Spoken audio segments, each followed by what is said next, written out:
ಸಿಸ್ಟಮೇ ಚೆನ್ನಾಗಿಲ್ಲ. ಯಾರು ಓದ್ಬೇಡಿ, ನೀವೆಲ್ಲ ಸೀದಾ ಬಿಸ್ನೆಸ್ ಮಾಡಿ, ನೀವೆಲ್ಲ ಕಂಟೆಂಟ್ ಕ್ರಿಯೇಟರ್ಸ್ ಆಗಿ, ನೀವೆಲ್ಲರೂ ಕೂಡ ಸ್ಟಾಕ್ ಮಾರ್ಕೆಟ್ ಅಲ್ಲಿ ದುಡ್ಡು ಹಾಕಿ, ನಿಮ್ಮಪ್ಪ ಮಾಡಿರೋ ಆಸ್ತಿನ ಬೆಳೆಸಿ, ಸಾಕು. ಎಲ್ಲ ವೇಸ್ಟ್. ಇಂಡಿಯನ್ ಎಜುಕೇಶನ್ ಸಿಸ್ಟಮ್ ಚೆನ್ನಾಗಿಲ್ಲ. ಓಕೆ, ಇಂಡಿಯನ್ ಎಜುಕೇಶನ್ ಸಿಸ್ಟಮ್ ಚೆನ್ನಾಗಿಲ್ಲ ಅಂತ ಓದೋದ್ ಬಿಡಕ್ಕಾಗತ್ತಾ?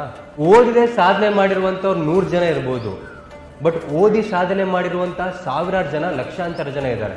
ಬಟ್ ಅದನ್ನ ನಾವು ಮಾತಾಡಲ್ಲ, ಅದನ್ನ ನಿಮ್ಗೆ ಯಾರು ಹೇಳಲ್ಲ. ರಾಹುಲ್ ದ್ರಾವಿಡ್ ಅವರು MBA ಮಾಡ್ಕೊಂಡಿದ್ದಾರೆ, ಕಿಚ್ಚ ಸುದೀಪ್ ಅವರು ಇಂಜಿನಿಯರಿಂಗ್ ಮಾಡ್ಕೊಂಡಿದ್ದಾರೆ, ರಮೇಶ್ ಅರವಿಂದ್ ಅವರು ಇಂಜಿನಿಯರಿಂಗ್ ಮಾಡ್ಕೊಂಡಿದ್ದಾರೆ, ನಮ್ಮ ಶಿವಣ್ಣ ಅವರು ಗ್ರಾಜುಯೇಟ್, ರವಿಚಂದ್ರನ್ ಅವರು ಗ್ರಾಜುಯೇಟ್, ಉಪೇಂದ್ರ ಅವರು ಗ್ರಾಜುಯೇಟ್, ರಿಷಬ್ ಶೆಟ್ಟಿ, ರಕ್ಷಿತ್ ಶೆಟ್ಟಿ, ಅನಂತ್ ನಾಗ್ ಅವರು, ದುನಿಯಾ ವಿಜಯ್, ಇವರೆಲ್ಲ ಫಿಲ್ಮ್ ಆಕ್ಟರ್ಸ್, ಇವರೆಲ್ಲರೂ ಕೂಡ ಗ್ರಾಜುಯೇಟ್ಸ್.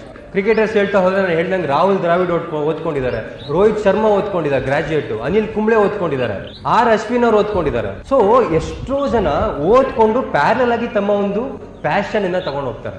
ಯಾರಿಗೆ ಒಂದು ಹಂತಕ್ಕೆ ಹೋಗಿ ಇವಾಗ ನಾನು ಆಕ್ಟಿಂಗ್ ಅಲ್ಲಿ ಪಕ್ಕಾ ಆಗ್ಬಿಟ್ಟಿದ್ದೀನಿ, ನಾನು ದೊಡ್ಡ ಹೀರೋ ಆಗೇ ಆಗ್ತೀನಿ ಅಂದಾಗ